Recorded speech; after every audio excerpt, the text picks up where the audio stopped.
Ito mga idol, yung ano naman ang kikwento ko mga lods. Para maliwanag, yung nasisilaw ko sa liwanag mga idol. Gagamitan ko ng sombrero. Mga lods ha, pleto yung buhok ko. Hindi panot yan mga idol ha, baka masabihin nyo, panot yan. Yan, ha? Wala. So sombrero lang ako kasi maliwanag. Yan. Siyempre, ganito yung nakasanayan natin pag nagbablog tayo. Dapat parati nakasombrero mga lods. Yan o. Oh, di ba? Di ba? Talagang vlogger mga lods. Yung ganitong style ng ano panghuli ng isda mga idol. Noong unang panahon ng mga ninuno namin mga lods. Ano na yan, yung pag ano na yung tapos lang yung mga ano na yung mga bagyo-bagyo na yan kasi alam ko hindi pa ganong ano yung mga kalalakas yung bagyo noon eh. Ano lang siyang uulan, ganyan. Ano? Itong angalakan na ito, maano lang to, mababaw lang siya mga loads. Mababaw lang talaga siya, hanggang katuhod lang nga ito eh. Yun lang, pag umulan siya, yun, lalabo siya, pero hindi naman gaano ano, kalaliman siya. Siyempre, yung ano na yung dam, yung na-recover na yung dam na ano na-discover na, kasi hydropower ano yun mga loads eh. Naikot yun eh, umano sa ano ng ano yun eh. Kaya tinawag na hydropower. Ano siya? Anong tawag sa dam mga lods? Yun na, kapag nagpakawala yun, sigurado yan, tatama dito sa mga ilog. Pag ano naman yung ano niya, yung hindi pa ano yung gawa yung dike, yun, babaha talaga, aapaw ka agad. Kasi hindi pa nga gawa ng dike, yung ano lang siya eh. Yung titibag yung lupa, masisira. Tatawagan na corrosion kung tawagin mga lods. Erosion mo, corrosion. Erosion pala. Nag-iirap yung lupa. Ganun ang ano rito. Eh nung kasi ano lang to yung ano lang siya nadaanan ang alakan. Makitid lang siya mga lods. Hindi siya kalawakan na ano. Talagang mababaw lang siya talaga. Madali lang maggawa-gawa ng ganito. Palawanan na ito ganito. Palawanan kasi ang tawag dito mga idol eh. Palawanan as in sa Pangasinan siya. Pangasinan siya. Siguro Tagalog siguro pala isdaan na ito kasi dito ka kumukuha ng isda eh. Iba naman yung ano yung tinatawag na pala isdaan na ano yung pinapakawalan yung isda doon binubuhay. Parang tawag doon eh fish pan ganun mga lods. Oo, fish pan. Tama.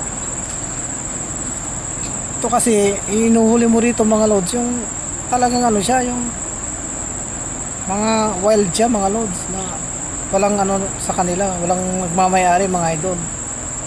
Pre, kapag nahuli mo siya, sa'yo na ikaw nakahuli eh. Ganun mga lods. Parang ano bigay ng ano kung tinatawag ano yan yung kalikasan, pero sa akin yan bigay ng ano yan mga lods doon sa taas sa Diyos, ang Diyos yan. Siyempre nabubuhay yan dahil sa Diyos eh. Kaya na nabubuhay din tayo eh. Kaya lang tayo yung pinaka ano yung gawa niya. Talagang ano yung pwede nating kainin yung mga yan. Hahantingin lang natin sila mga lods. Hindi bawal. Hindi tayo bawal kumain yan. Madali lang gumawa ng ganyan yung ano. Yung ano ngayon naglalambat sila yung maliliit mga loads na ano ganito lang na ano yung ano siya yung butas mga idol. Yung talagang hindi kasya yung ganito yung hindi kasya talaga yung ano lang na butas na ganun ng mga loads oh. Yan oh. Naka ano na kayo ng fish meat na ano medyo malaki pa doon ano talaga yan yung walang pambili ng ano nun yung kasi malayang mahal nga yung ano at saka may limitasyon pa yan eh. Yung konti-konti lang yung mga kalakal na ganyan. Bumula pa sa ibang bansa siguro yan. Kaya ang ginagawa ng mga ninuno namin noon, ano yung mano-mano talaga mga idol yung ginagawa ko. Yung maliit na butas. Ako, napakahirap nun mga lods. Biruin mo, yung mga ninuno natin eh, noon na ano, sasaka pa yan. Tapos pagdating ng bahay, relax konti, mamaya uupo na doon sa may ano ginagawa. Mag-ano na yun, maghahabi na, maglalambat na siya. Mano-mano siya na ano. At sagay nila yung mga loads. Kung ano yung iba pa nga, taon yung binibilang nila dyan mga idol eh. Para matapos yung ginagawa nila. Ilang sinulid din yung mga loads kung ano. Kung sumahin nun, daming sinulid yung mga idol. Grabe nun. Matyaga talaga yung mga tao nun mga idol. Walang reklamo yan.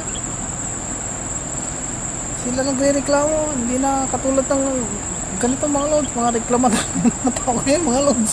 Kunting ano lang yan. Ganun lang yan. Pero ngayon, noon talagang wala ngayon. Masisipag yung mga tao ng mga loads. Gigising ng maaga. Mag-ano ng maaga. Maggagayak ng maaga. Para lang makagawa. Ngayon, kabaliktaran naman ngayon loads eh.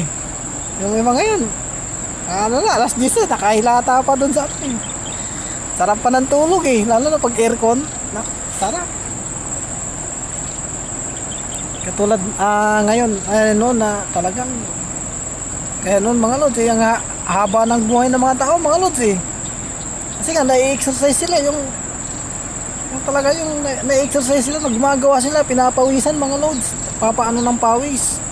Ini na ano yan, nadidrin yung ano nila. Yung mga dumi sa katawan na ilalabas. Dumi yung mga toxic ba sa katawan natin. Kasi pag nagpawis ka, ano yan eh, marami nang lalabas na ano yan eh. Kaya masigla yung katawan mo pag pinawisan ka. Masigla talaga. Nilalabas mo yung dumi na ano. Pag hindi ka pinapawisan, ang pangit ang katawan mo, parang mabigat na ano. Parang gusto mo laging humiga, ganyan. Gusto mo laging matulog. Yan. Mabigat talaga eh. Parang tinatamad ka parati. Pero pag pinawisan ka, subukan mo maglaro ng basketball mga idol. O kaya mag-jogging-jogging. Hanap-hanapin ng katawan mo yun mga lods. Gusto ng katawan mo yun eh, yung ganon. Yung jogging ka. Yung pinapawisan ka talaga. Gusto ng katawan mo yun. Ano yun, magandang ano yun. Kaya yung iba, yung mga nag-ano dyan eh, yung mga healthy tips. Yan, payo nila yan. Para kumaba yung buhay mo, kailangan mong mag-exercise, ganyan. Kung wala ka namang tinatrabahong iba, yun, mag-exercise ka. Yun, mga lods oh. Okay, biruin mo, ilang ano lang yan ha. Nandun lang ako sa bahay. Hindi ako naggagala dun. Kan ko, maano na naman. Pero pag nandito ako, exercise ako. Ay maganda magano rito yung magtambay-tambay na ano. Ano kang gagawin, isipin.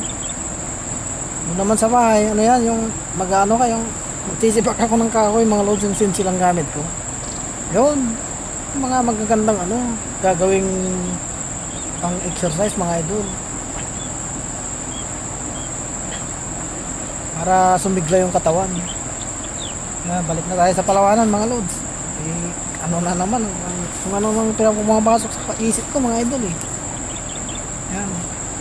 Maraming isda noon mga lods. Talagang yung ano talaga, isang hagis mo lang mga idol ha. Parang ang dami yung bangus. Ang ganyan, sari-sari din mga lods. Tilapia, malalaki yung manitim na tilapia dito. Malalaki yung mga lods. Kagaganito siya oh. Ganito nga eh. Sobra pa nga na yung mga loads. Yung ano, yung mga tilapia rito. Sa lalaki. Ang hagis mo lang, uwi ka na. May pangulam ka na mga loads. Kaya yung matsatsaga yung mga tao doon. Kasi yung noon. Kasi nga, marami ng libre. Kulang lang ng gamit. Yan. Kaya tinatsaga nilang maggawa-gawa ng yung lambat mga loads. Yan. Minsan nga, naabot sila ng taon dyan. Paggagawa ng ganyan lambat. Matapos lang yun mga idol. Sila na rin ang nagdi-diskarte, nagdi-design ng kanilang pabigat. Yung ano yung tingga mga loads, yung ginagamit sa ano ng bala. Tingga yun eh. Yun kasi ang ginagamit. Kasi kapag gumamit ka ng bakal, madali siyang kalawangin mga idol. Yung tingga parang ano yan, parang ginto yan eh mga loads. Hindi naman kinakalawang yan eh. Hindi kinakalawang tingga. Nagbabago lang yung kulay. Oo. Yung kulay lang, pero pag inano mo uli yun, pag niluto mo, papalik na naman sa ano, dati. Yung lulutang yung mga ano niya, yung tapos, ano naman, panibagong tingga ulit. Ganun. Pilak kung tawagin, mga loads yun, pilak. Oo. Sa Bible, hanapin nyo yung mga loads. Mayroon doon. ginto, pilak, yan ganyan. Saka ibang mga mineral, ganyan. Yung mag-ano rin kayo sa ano, Bible, mga lods, maganda. Basa-basa kayo doon. Yung mga lods, nagagis na naman yung kasama ko. Bali, i-ano ko na naman yung video. Mag-umpisa na naman ulit.